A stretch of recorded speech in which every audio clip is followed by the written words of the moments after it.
कोई समझा नहीं, कोई जाना नहीं। खोजी न्यूज के जन्मदिन विशेष में आज हमारे साथ विपुल भटनागर हैं। विपुल भटनागर मुजफ्फरनगर शहर की जानी मानी शख्सियत हैं। आईआईए के चेयरमैन रहे हैं और वर्तमान में आईआईए की राष्ट्रीय कार्यकारिणी के सदस्य भी हैं। भारतीय जनता पार्टी से जुड़े हैं।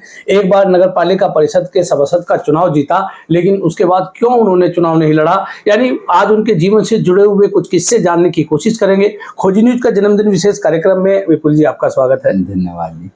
विपुल जी, जीवन की शुरुआत कैसे हुई? कहाँ से आपने एजुकेशन हासिल की, कहाँ से आपने ग्रेजुएशन किया, इंटरमीडिएट की, मतलब शुरुआती शिक्षा से लेके बताएंगे। हाँ, शुरुआती शिक्षा तो मुजफ्फरनगर में हुई। सरस्वती शिशु मंदिर में भी पढ़ा हूँ मैं, एसडी इंटर में भी पढ़ा। उसके बाद मैं इंजीनियरिंग करने बाहर चला गया।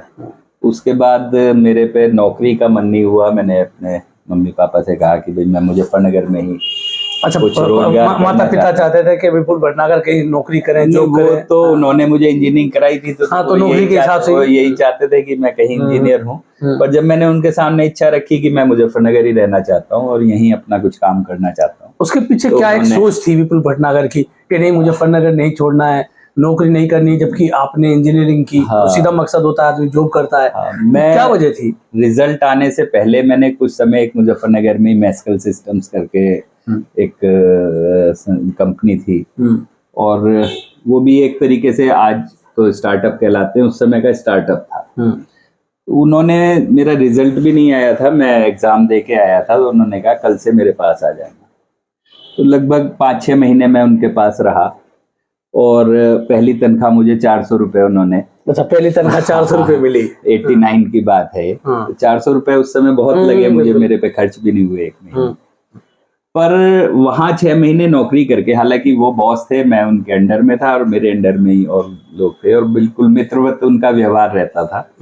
पर मुझे वहाँ लगा कि व्यापार अपना करो, नौकरी विपुल भटनागर के बस की बात नहीं है और मैं रोजगार देने वाला बनूं, ना कि रोजगार करने वाला बनूं। तो मैंने अपने माता पिता से इच्छा जाहिर करी, उन्होंने मुझे उसे सहज स्वीकार करा।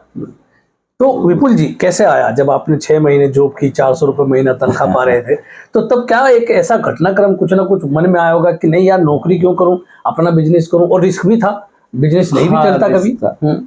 परिवार में रहा, मेरे बाबा जी जो है वो भी हिंदुस्तान लीवर की एजेंसी उन पे रही, हालांकि मैंने उन्हें कभी देखा नहीं। पिताजी बहुत छोटे थे जब उनकी डेथ हो गई होगी। फादर मदर हमारे स्कूल चलाते थे, तो व्यापार एक हमारे परिवार में तो रहा था कि व्यापारी। हालांकि जिस बिरादरी से मैं आता हूँ का इस समाज में जनरली नौकरी में ही लोग रहते हैं। मैं मुजफ्फरनगर में 2-4 जनों को छोड़ दो, डॉक्टर सुभाष कुलशेष जी ने अपना एक मुकाम बनाया, मैं हूँ, या 1-2 जने और जिन्होंने करा था। अदरवाइज ज्यादातर जॉब में ही होते हैं। पर मेरी इच्छा शुरू से ही व्यापार करने की अपना ही काम करने। तो पहली स्टार्टिंग कैसे की? 6 महीने नौकरी की, नौकरी के बाद कैसे मन में आया कि मुझे अपना बिजनेस शुरू करना है? और जो बिजनेस शुरू किया आज तक कोई चलाता है? हाँ, वही है। मेरी मित्र मंडली थी अपनी, तो उसमें और लोग भी व्यापार करना चाहते थे। तो एक मेरे मित्र हैं राजीव गोयल, उन्होंने सलाह दी कि भाई मिलके हम लोग कोरोगेटेड बॉक्स का प्लांट लगा लेते हैं। तो मैंने उस पर रिसर्च करी, दिल्ली विल्ली जाके मशीनें देखी, कुछ यहाँ पे जो पुराने लगे हुए थे 1-2 प्लांट उन्हें देखा, तो वो मन में आया। फिर उन लोगों ने मना कर दिया कि उन्होंने अपना अलग अलग व्यापार कर लिया, तो ये काम फिर मैंने स्टार्ट कर दिया। तो शुरुआत में क्या दुश्वारी रही? एक बिजनेस खड़ा करना होता है, क्या दुश्वारी रही? 89 की आप बात कर रहे हैं, तो 89 में संसाधन भी बहुत कम हुआ करते थे, किस तरह अपना बिजनेस? संसाधन तो कम होते थे, पर क्योंकि उस समय फैक्ट्रियां भी कम थी, तो परिवार के संपर्क, क्योंकि विद्यालय रहा हमारा लगभग 50 साल, मेरे माता पिता ने विद्यालय चलाया, तो उनका भी एक अच्छा लंबा संपर्क था। वो भी सामाजिक जीवन में भी थे, आर्य समाज से भी जुड़े हुए थे हमारे पिताजी। संघ में भी बचपन रहे और जनसंघ में और भाजपा में रहे, तो उनके संपर्क का भी मुझे कहीं ना कहीं फायदा मिला। 1-2 फैक्ट्रियों में गया तो वो मुझे नहीं जानते थे, पर मेरे पेरेंट्स को जानते थे। उससे एक मैं प्रयास करता गया, मेहनत करता गया और वो काम सफल होता गया। कहाँ आपने मुजफ्फरनगर से जब अपना इंडस्ट्री लगाई, तो कहाँ माल सप्लाई करते थे? बहुत सारी फार्मा इंडस्ट्रीज थी उस समय में। अब तो क्योंकि जब उत्तरांचल बना वो धीरे धीरे करके चली गई, तो बहुत कम हाँ रह गई। तो उस समय मेजर यहाँ पे एक सप्लाई मेरी उनमें और पेस्टिसाइड्स में थी। बहुत सारी फैक्ट्री, ये मेरा सौभाग्य है कि जो सन 89 से कुछ फैक्ट्रियाँ ऐसी हैं जो आज भी मेरे वो पार्टियाँ लगभग, मतलब आपका व्यवहार काम करने का तरीका ऐसा है कि वो पार्टी आज भी आपके साथ जुड़ी हुई है। ऐसा ही लगता है मुझे। तो स्कूटर से भी सफर करते थे जब आपने इंडस्ट्री लगाई, तो स्कूटर पे बहुत दूर दूर तक जाया करते थे, तो कैसे सफर करते थे, कहाँ जाते थे, क्या करते थे? शुरुआत में फैक्ट्री जब लगाई थी तो गाड़ी वाड़ी तो थी नहीं, तो स्कूटर से ही मेरे पे इधर, मैं और एक मेरे मित्र थे, उनकी फैक्ट्री बड़ी थी, तो मैं और वो सुबह ही, चाहे जनवरी हो चाहे जून हो, स्कूटर से निकल जाते थे। एक तो हफ्ते का टूर हमारा था खतौली, मेरठ, हापुड़ और सिंभावली डिस्टिलरी में, और वहाँ जाना, और लगभग 30-32 फैक्ट्रियाँ वहाँ तक थी, छोटी बड़ी। तो मिलजुल के हम लोग बड़े ऑर्डर्स वो बना लेते थे, छोटे ऑर्डर्स में बना लेते थे, दोनों आपस में कम्युनिकेशन बना के एक ट्रक में सब माल चला जाता था, सब में डिस्ट्रीब्यूट हो जाता था। इतनी दूर तक स्कूटर से जाते थे? स्कूटर से गए। एक टूर हमारा इधर था रुड़की हरिद्वार, और IDPL ऋषिकेश में हमारी सप्लाई थी। तो एक टूर हफ्ते का वहाँ और एक वहाँ। लगभग 3 साल में स्कूटर से गया, जब तक जीप नहीं ली थी मैंने, तब तक स्कूटर से सफर किया। तो कैसा लगता था इतनी दूर स्कूटर से जाना? तब तो सड़कें भी छोटी छोटी सड़कें हुआ करती थी, गड्ढे सड़कों में हुआ करते थे। जब आपको कोई काम करने का जुनून होता है तो वो पता नहीं चलता। आज तो अगर कोई मेरे से कहे कि यहाँ से बेगरजपुर तक भी स्कूटर से चला जाए तो शायद मैं ना जा पाए, पर उस समय में इतनी दूर दूर चले जाते थे, और सुबह 6 बजे निकलना, रात में 10-11 बजे आना, वो एक नॉर्मल सा रूटीन था। हाँ, बिल्कुल। जी, बिजनेस करते हैं, फिर उद्यमी के जो संगठन है IIA से आप कब जुड़े, कैसे जुड़े? IIA से मैं लगभग 92 में जुड़ गया था जी। और मेरे एक मित्र थे, उन्होंने मुझे IIA का मेंबर बना लिया। तो कई साल तक तो हम जाते थे, बैक बेंचर की तरह जाते थे, बैठ जाते थे, और हाँ पीछे बैठ के आ जाते। कैसे मीटिंग होती है, क्या मीटिंग का एजेंडा होता है, सुनते थे। बहुत सारी बातें समझ में भी नहीं आती थी। हमारी फैक्ट्री छोटी आज भी बहुत बड़ी फैक्ट्री नहीं है, पर छोटी फैक्ट्री थी, तो बहुत ज्यादा नियम और वो मुझे हमें वहाँ पे समझ में भी नहीं आते थे। तो हम जाते थे और चले आते थे। पदाधिकारी कब बने? पदाधिकारी मैं सन 2000 में, शायद पंकज जी सबसे पहले IIA के जब चेयरमैन बने, पंकज अग्रवाल जी, तो उनका फोन मेरे पास आया कि भाई तुम्हें कोषाध्यक्ष। तो मैं एकदम से समझ नहीं पाया। उन्होंने कहा कि तुझे नहीं बनना हो तो मना कर दे और देखेंगे, किसी और को तलाश करेंगे। नहीं मैं बनूंगा। तो सन 2000 में, जहाँ तक मेरे ध्यान है, मैं कोषाध्यक्ष रहा 2 साल। फिर 2 साल बाद मैं उसका महासचिव रहा, 4 साल महासचिव रहा। फिर उसके बाद में अध्यक्ष भी आप रहे, चेयरमैन रहा 2 साल। फिर 2 साल अभी रहा सन 22 में। पहले 2 बार आप IIA के चेयरमैन 4 साल। हाँ जी। तो इंडस्ट्री के चेयरमैन आप रहे, क्या कोई ऐसी दुश्वारियां कभी आई कि इंडस्ट्री के सामने कोई दिक्कत आई हो, लेकिन चूंकि आप चेयरमैन थे इंडियन इंडस्ट्री एसोसिएशन के, तो आपने उसको हल कराया, आप अपने उद्यमी साथियों के साथ खड़े रहे? हाँ, बहुत सारे लोग जो IIA में पहले जुड़े हुए थे, अगर उनके नाम लूँ मैं, राकेश अरोरा जी, नीरज केडिया जी, नवीन जैन जी, और अशोक अग्रवाल जी, नेकीराम जी, एक बड़ा नाम रहा। हाँ, तो वो मेरे आदर्श भी रहे। बहुत सारी चीजें उनसे हमने सीखी भी। राजकुमार नरूला जी थे, और बहुत सारे लोग थे जो IIA से जुड़े हुए थे। और वो समय था कि जब एक इंस्पेक्टर राज हावी था फैक्ट्रियों पर, उसके खिलाफ ही IIA बनी थी। IIA एक तो नियमों के सरलीकरण, और जो ये इंस्पेक्टर राज था उसके खिलाफ IIA खड़ी हुई। तो हमने उन लोगों को संघर्ष करते देखा, और बहुत संघर्ष करते देखा, विभागों से, उससे, और एक नियम की सिस्टम से लड़ते देखा, देखा, और नियम के दायरे में, नियम कानून के दायरे में लड़ते देखा। तो वहां से उनके साथ ही हमें लगा कि हमें भी कई बार अपनी भी समस्या आई और औरों की भी आई, तो औरों की समस्याओं में जाने लगे। फिर एक उद्योग बंधु ऐसा फोरम था कि जिसमें सबकी समस्याएं आती थी, अधिकारी भी होते थे वहां पे, और DM साहब उसे हेड करते थे। तो बहुत सारी समस्याओं पे चर्चा होती थी, नियमों का भी हमें पता चलता था कि क्या क्या नए नियम, सरकार की क्या स्कीम आई है, स्कीम आ रही, वो भी पता चलता था, और उन दुश्वारियों को हल कराने में भी वो आनंद आने लगा। फिर ये लगने लगा कि इंडस्ट्री के लिए हमें करना चाहिए। कोई ऐसी घटनाक्रम बताइए कि आप चेयरमैन थे, इंडस्ट्री के लोगों के लिए आप खड़े हो गए। बहुत सारी चीजें फिर भी ये कोई हैं। घटनाक्रम जानना चाहते हैं, कोई आपके जन्मदिन विशेष है तो कुछ? सिस्टम से कई बार, नियमों में बहुत बार लड़ाई हुई है। इंटरप्रिटेशन का फर्क है, विभाग अपने हिसाब से नियमों को बताता है, हम उसको अपने हिसाब से इंटरप्रिटेट करते हैं, तो कई बार उसी में ही कन्फ्लिक्ट होता है। एक बार मुझे ध्यान है कि हमारे चेयरमैन अश्वनी खंडेलवाल जी रहे हैं, उनका सेल टैक्स का रजिस्ट्रेशन, जब सेल टैक्स हुआ करता था, वो बैक डेट में रिजेक्ट कर दिया। तो उसके लिए हम लोग गए, तो वहाँ स्थिति इतनी बढ़ गई बातों बातों में, वो अधिकारी भी अपनी ईगो बना के बैठ गए, जबकि वहाँ बहुत मित्रवत अधिकारी भी थे उस समय कई सारे। वो बढ़ते बढ़ते इतनी ज्यादा बढ़ गई कि वो अधिकारी का और हमारा कन्फ्लिक्ट लगभग बातों से हाथों तक आने की स्थिति में आ गई। हाँ। तो हम लोगों ने उसे खैर वहाँ हैंडल करा। तो अगले बार सुरेंद्र सिंह जी डीएम थे, उन्होंने बुलाया और उस मसले को फिर हल कराया, और होना भी था, क्योंकि नियम के हिसाब से खंडेलवाल जी अपनी जगह सही थे। तो उस समय उन्होंने जो एक शब्द कहा था, वो मुझे आज भी याद आ जाता है। बहुत एक सीनियर एडवोकेट हैं, वो भी वहां थे। उन्होंने उनसे कहा कि देखिए, आपकी बात तो अलग है, आईआईए कभी भी हमारे पास किसी गलत काम के लिए या गलत सिफारिश के लिए नहीं आया है। तो अगर आईआईए कोई बात कह रहा है तो इसका मतलब उसमें सच्चाई होगी, और ये इनकी बात सही होगी, जब ये इस स्थिति तक आए। डीएम सुरेंद्र सिंह जी ने तो आपको उस अधिकारी के सामने कहा, और ये वास्तविकता भी थी, और वास्तविकता है भी। आईआईए कभी किसी गलत सिफारिश के लिए या गलत उसके लिए नहीं गया, और नियमों के लिए वो लड़ने में कहीं पीछे भी नहीं हटा। तो इंजीनियरिंग की नौकरी नहीं की, फिर बिजनेस लगाया, फिर आईआईए से जुड़े, फिर राजनीति में भी आपने एंट्री की, नगर पालिका परिषद के सभासद का चुनाव लड़े, जीते। फिर अगली बार क्यों नहीं चुनाव लड़े, या राजनीति रास नहीं है विपुल भटनागर को? कपिल जी मेरे बड़े भाई भी हैं, मित्र भी हैं। कपिल देव अग्रवाल मंत्री। तो वही एक तरीके से मुझे राजनीति में लाए। जब उनका बाई इलेक्शन था, तो उन्होंने मुझे मंडी मंडल का प्रभारी बना दिया।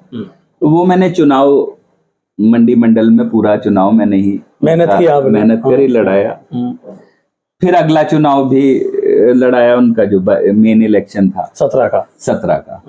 तो समाज में एक इंडस्ट्री के प्रतिनिधि के रूप में तो पहचान थी, उस समाज में भी वो एक पहचान बनने लगी।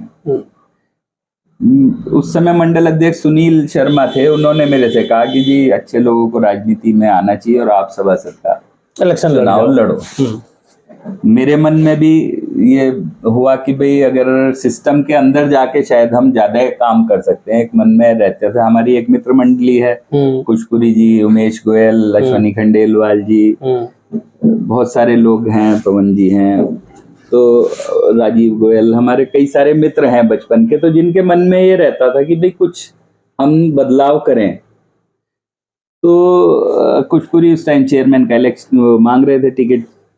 मैंने कहा मैं सभासदी मांग लेता हूँ। तो वो सभासदी के लिए, हालांकि जब मैंने प्रस्ताव रखा तो कई जो राजनीतिक लोग थे और जो संघ के लोग थे, उन्होंने मेरे से कहा भी कि भाई ये क्या छोटा चीज मांग रहे हो। मैं कहा जी, मुझे शुरुआत तो करनी पड़ेगी, भी दोगे मुझे, और मुझे राजनीति करनी, सेवा करनी है कोई, मुझे इसलिए तो जाना नहीं किसी और वजह से। तो वो एक मन हुआ, और मैं भाजपा जैसी पार्टी को धन्यवाद भी दूंगा, क्योंकि मेरी बिरादरी की वोट 6 तो मेरी घर की, और 2 और 8 वोट आपकी बिरादरी की थी। बिरादरी की, अगर बिरादरी जो आज कहते हैं कि समीकरण है, तो भाजपा ने मुझ पे विश्वास करके केवल 8 वोटों के सहारे मुझे दिया भी, टिकट दिया, और मुझे पूरे वार्ड का, हालांकि इसमें लगभग हर जाति का समावेश है मेरे वार्ड में, जिससे मैं जीता नई मंडी के, वैश्य बहुल भले ही है, पर जाति सब है। उन सबका प्यार मिला। और मैं मतलब मेरी वोट इतनी मिली जितनी कि मेरे सामने 6 जने लोग खड़े थे, उनकी मिला के उससे ज्यादा मेरी वोट, मुझे इतना प्यार दिया। तो चुनाव जीत गए, अगला चुनाव क्यों नहीं लड़े? 5 साल मैंने संघर्ष करा। और राजनीति में, हालांकि ये बात कहना बड़ा अटपटी सी लगती है, लोग जो समर्थ हैं या जो जानते हैं वो राजनीति में नहीं जाते, क्योंकि ज्यादातर लोग वहां उस विचारधारा के नहीं होते, जो मुझे रास नहीं आई वो। बहुत संघर्ष से कोई भी काम कराना पड़ता है। सभासद, बल्कि मैं मानता हूं कि सभासद जितना विकास कर सकता है, सबसे छोटी कड़ी भले ही है, पर वो उसके 1000-1500 वोट घर उसके वोटर होते हैं और वो उसे पर्सनल जानते हैं, हर समय उसके टच में रहते हैं। तो सबसे ज्यादा काम करने के लिए अगर अपॉर्चुनिटी है तो वो एक सभासद के पास है। पर क्योंकि जिन लोगों का एक्सपोजर नहीं है वो लोग राजनीति में जाते हैं, तो वो राजनीतिक समझ तो हो सकता है उसमें उनमें हो, पर उनको विकास की समझ, मेरे समझ में जो आया कि वो उतनी नहीं होती, वो कहीं पीछे हट जाती है। तो काम कराने के लिए बहुत एक मेहनत करनी पड़ी। वो उसमें कोई दिक्कत भी नहीं, काम भी। मैं अगर आपको बताऊं तो मेरे वार्ड में उस समय में 5 साल तो मेरा वार्ड आदर्श वार्ड चुना गया। हाँ, जबकि उसमें एक इंडिपेंडेंट एजेंसी उसे चुनती है। और सबसे ज्यादा काम शायद मैंने ही कराया होगा। और सबसे बड़ी समस्या जो यहाँ पे पानी के भराव की थी, एक नाला रेलवे लाइन के साथ था, बहुत पुराना नाला, लगभग 8 फीट गहरा, 8 फीट चौड़ा। वो आगे जाके बंद था, वो हर समय चौक रहता था, पूरा पानी उसमें ऊपर तक भरा रहता था। कई बार उसमें गोवंश भी गिरे, जानवर गिरे, आदमी भी गिर के डेथ हुई। तो जब मैं सभासद बना, उसे साफ करवाया तो वो पानी उसका नीचे नहीं गया। तो फिर मैंने उसे देखा तो वो आगे जाके नाला बंद था। उसकी वजह से क्या है, क्योंकि जो भी पानी पूरे वार्ड का था वो उस नाले में जाता था। उस नाला क्योंकि वो खुद भरा हुआ था, तो जरा सा पानी बारिश होते ही वो सड़क पर आ जाता था और वो नाला वहां के लोगों के घरों में भी जाया करता था। तो मैंने फिर उसके लिए बहुत संघर्ष कर आके वो संजीव बालियान जी का और कपिल देव जी का विशेष आभार, तो उसे करा दिया आपने? उसको मैंने बंद कराया। आज नई मंडी में कितनी भी तेज बारिश हो वो जल भराव नहीं होता। और उस नाले के ऊपर जो पार्क बना हुआ है, अगर आप उसे जाके देखेंगे तो लोग बाग आपको उस पे सेल्फी खिंचवाते हुए मिल जाएंगे, जो सबसे गंदी सड़क इस वार्ड की। बिल्कुल जी, अक्सर आपकी कुछ वीडियो आती रहती है सोशल मीडिया पे, आप गाना गाते हुए आपकी वीडियो आती रहती है। तो सिंगिंग का शौक कहाँ से था? हमारे गाने का एक शौक आदमी का होता है, कहाँ से लगा और कौन सा गाना सबसे ज्यादा फेवरेट आपका है? मेरी मम्मी, वैसे तो परिवार में सबको ही शौक है। अच्छा। पर मेरी जो मदर थी वो MA थी और एक उनका सब्जेक्ट उसमें म्यूजिक भी था। अच्छा। तो उन्हें बहुत संगीत की समझ भी थी। कई सारे साज, वो harmonium, tabla, violin, sitar, guitar, बहुत सारे। तो विपुल में जो शौक आया अपनी मम्मी की वजह से आया? हमारा काम ये हुआ करता था बचपन में, जब वो गाती थी तो हम उसको बिगाड़ते थे। अच्छा। तो अगर वो नीचे का सा लगा रही है तो हम ऊपर का सा उसमें वो करा करते थे। पर वो कहीं ना कहीं था, एक शौक में रहा और बचपन से वो एक शौक मेरा रहा है। अब वो कोरोना काल में वो गाने शुरू हुए और वो धीरे धीरे। तो कौन सा ऐसा गाना है जो विपुल भटनागर चाहते हैं कि नहीं हर बार गाया जाए? एक, वैसे तो रफी साहब के गाने मुझे बहुत पसंद है। रफी साहब के, मन्ना दा के और किशोर कुमार के, सभी के इनके गाने जो पुराने गाने हैं, आज भी गाने में उन्हें मजा आता है, उन्हें सुकून आता है। पर एक गाना, जिंदगी का सफर है ये कैसा सफर, कोई समझा नहीं कोई जाना नहीं, और वो मुझे बहुत अच्छा लगता है। एक बार गा के दिखाएंगे थोड़ा सा फ्लो में, ज्यादा नहीं, थोड़ा सा उसका। जिंदगी का सफर है ये कैसा सफर, कोई समझा नहीं कोई जाना नहीं। तो कैसे, क्यों अच्छा लगता है? एक जिंदगी की सच्चाई है इसमें, बड़ा अच्छा लगता है। तो आपका बर्थडे है, तो खाने में सबसे ज्यादा क्या पसंद रहता है विपुल भटनागर को, कि अगर मन करे नहीं भाई ये मेरी सबसे अच्छे खाने की डिश है? खाने का तो शौक रहा मुझे। और वैसे तो बहुत सारी चीजें हैं जो मुझे पसंद हैं। मिठाई में तो मुझे अगर सफेद रसगुल्ला दिख जाए तो फिर मेरे से बंदिशें खत्म हो जाती हैं। वो या मावे की बढ़िया बर्फी हो तो वो भी मुझे बहुत अच्छी लगती है। और सब्जी में तो पनीर वैसे पसंदीदा है। हाँ। फिर गाने का शौक है तो सीधा सीधा फिल्मों का भी शौक होगा। कौन सी ऐसी फिल्म है जो विपुल भटनागर को लगती है ये सबसे अच्छी फिल्म है? फिल्मों का तो बहुत शौक मुझे रहा नहीं, मतलब ठीक है देखते तो है ही हैं, पर ओ माई गॉड मैंने मेरे ख्याल से 8-10 बार देखी है। और जब भी देखता हूँ मुझे वो नहीं लगती, जो पुराना उसका सबसे पहली वाली ओ माई गॉड जो है। तो खेलने का भी एक रहता है, बचपन से लेके खेल के प्रति रुचि रहती है कि मुझे ये खेलना पसंद है, किसी को क्रिकेट पसंद है, किसी को फुटबॉल पसंद है, किसी को बैडमिंटन पसंद है।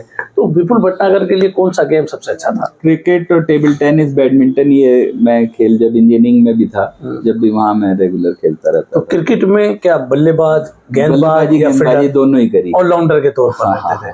तो जैसे क्रिकेट का शौक है, खेले भी आप हैं, तो कौन सा ऐसा क्रिकेटर है जो विपुल भटनागर को लगता है ये सबसे अच्छा क्रिकेटर है, उसको देखना पसंद आता हो, उसको देख के अच्छा लगता हो? पुराने में अगर देखें तो गावस्कर को देखना एक अपने आप में बहुत अच्छा लगता, क्योंकि बड़े वो टेक्निकल शॉट लगाते थे। सुनील गावस्कर और हर बॉल को, हालांकि उस समय में टेस्ट क्रिकेट हुआ करता था तो वो ज्यादातर कमेंटेटर यही कहता था कि भाई इन्होंने इस बॉल को सम्मान दिया।